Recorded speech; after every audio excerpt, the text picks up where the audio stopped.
Hi, welcome to Movie Review Mom. Today I'm talking about Halloween. Oh, so scary. I gave it a B, and I'm going to tell you why.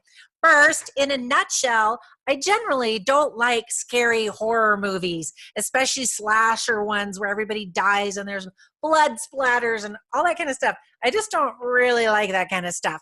But this one was coming up. It's the big 40th anniversary. And so I felt like, I don't know, mostly I was curious. So I admit I'd never seen all the bazillions of movies in this franchise. I believe there are 11. And so I thought I would watch the original. And if I could handle it, then I would watch this new one. So I watched the original, and it was 40 years ago, 1978, I believe, with Jamie Lee Curtis. And she was a nobody back then. And it was very tame compared to today's standards. That rated R movie really would be a PG-13, basically, in today's world. But this Halloween sequel, supposedly the last in the franchise, is definitely a rated R movie. Here's some tips for parents. It really is a rated R movie. There's a lot of crude language, just nasty things people say that this is just stupid, in addition to profanity and lots of F-bombs. There's some alcohol, there's guns and knives, violence, obviously, but the violence isn't just, bang, bang, you're dead or something like that. It's just some gross, gory violence. Think Walking Dead, where skulls are crushed and blood splatters and stuff like that. It's just really gross. There's lots of body parts. And in fact, there's a very large body count. I believe there are 19 dead bodies to be exact. And you get to watch all of them die. And they all die in horrific ways. So it's pretty gross. If you're into that, then you'll think that's really neat. Some other things that just drive me nuts because I'm a mom are they're just a bunch of stupid teenagers who drink, have sex, smoke weed, lie, have potty mouths, cheat.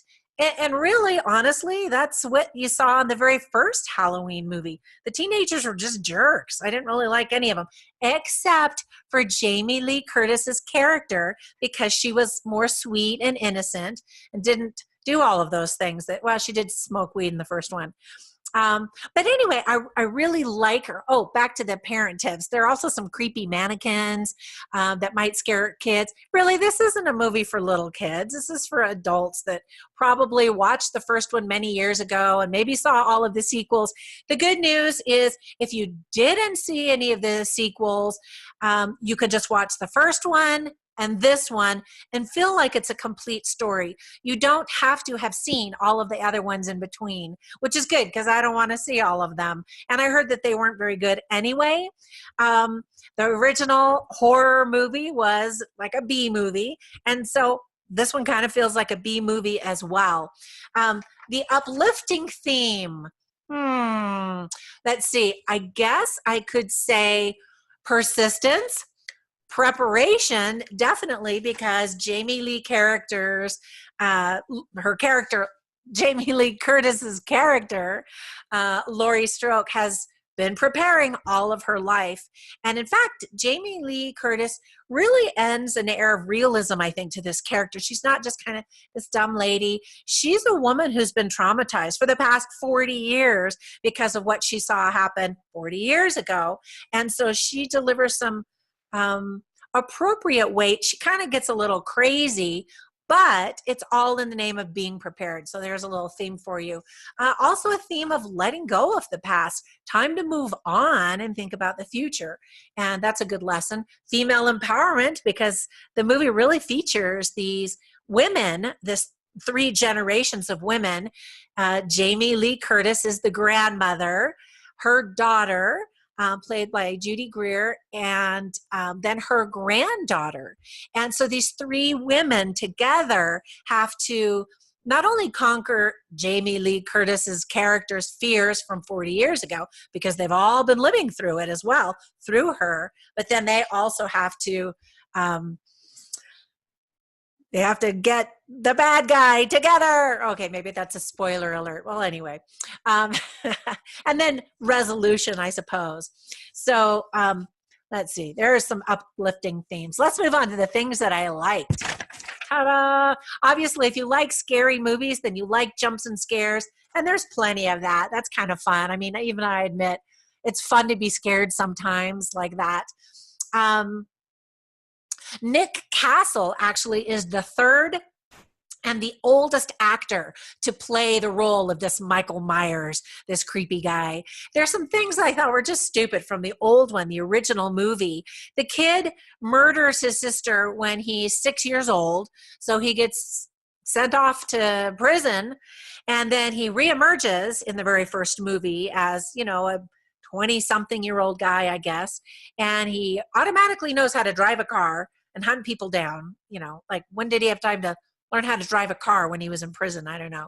And then the same thing in this movie. He comes back and somehow he knows where Jamie Lee Curtis lives, even though she moved. She doesn't live in the original house where she lived before. I mean, that's just sort of dumb, silly stuff. But that kind of stuff kind of makes me crazy sometimes in movies. So you kind of have to ignore that kind of stuff. And then, you know, just the typical scary movie stuff. Wait, oh, these are the things that I liked. I'm telling you things I didn't like. We go back to the things that I liked. Back to, Nick Castle. You know, he's such this presence and does a good job. Of course, you know, you don't get to really see his face because he's wearing the mask. Anyway, all right, let me move on. Things that I didn't like. Well, I just sort of jumped into some of those things, just some of the dumb things that drive me nuts. So you kind of have to stop thinking about those. Like, for example, when somebody hears a sound and they have to go check it out, but they don't turn the lights on, or they go down in the basement without the lights on, or, you know, stuff like that. I mean, that's just kind of tropes for horror movies. And maybe that's part of the fun, is I want to yell at the screen, turn the lights on, you know, because people make such bad decisions in horror movies, I've noticed. Funny lines. Really, I could only think of one funny line, and that's when Judy Greer's husband says something, and then something happens, and she just says, instant karma. And you have to see the movie, I guess, to appreciate that. But there are lots of interesting lines. For example, well, maybe this could be a funny line too. Laurie Strode says to the cop, the good cop, played by Will Patton, she says, "Do you know that every night I've prayed that he would escape?" And he says, "Why would you do that?" And she says, "So I can kill him." Dun, dun, dun. And then he says, "Well, that's a dumb thing to pray for." So I guess that's kind of a funny line. And then she tells him, you know, she's been preparing for this for a long time. And then she says, "He's a killer, but he will be killed tonight." Let's see. And then I thought this was kind of a funny line. I guess this goes on the funny line category, where Laurie is actually being interviewed by some journalists, and she says, "There's nothing to learn. There are no insights." And I thought, is that a statement on the horror movie industry or this whole franchise? Or, you know, no, I mean, it's just that she was tolerating all of this and really not doing very well with it. There's talk of the boogeyman. Actually, tips for parents, that could scare little kids too, thinking that there is a really bad boogeyman, huh? But I also wanted to tell you, if you are a fan of the franchise, especially if you saw the first one and thought it was great, there are some really fun references to that first Halloween movie.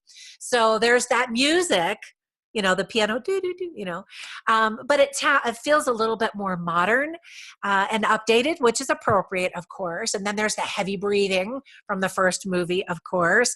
Listen very carefully at the very end of the movie. Dun, dun, dun. In the original Halloween movie, Jamie Lee Curtis's character is a teenager, and she's sitting in this English literature class by the window, and she, of course, looks out and she sees Michael Myers, and she's like, ah. But the granddaughter is sitting in the exact same chair in the exact same class, actually listening to another English literature lesson about fate, both movies, Both of the lectures are about fate, which I thought was interesting. And it's taught by the same teacher. So that's kind of fun. The name of the teacher was PJ Souls. That's the actress that plays that teacher. So that's kind of fun. I always get a kick out of that kind of thing.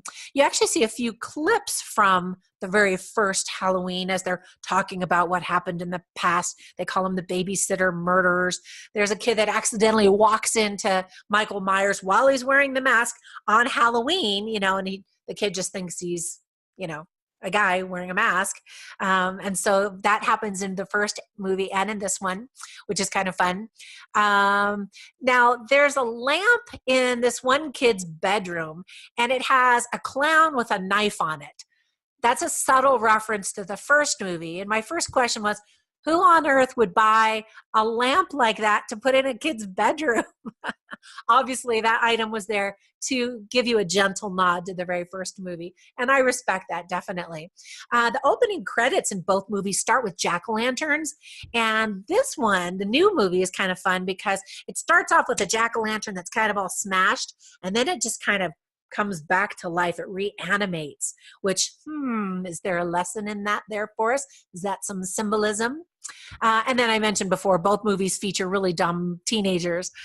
So anyway, if you're in the mood for a kind of a creepy, scary, violent Halloween movie, and it's that time of year, then give it a shot. If you think you want to watch this with your kids, I'd probably pass. It's a little creepy and scary, and it's got just too much gore and violence.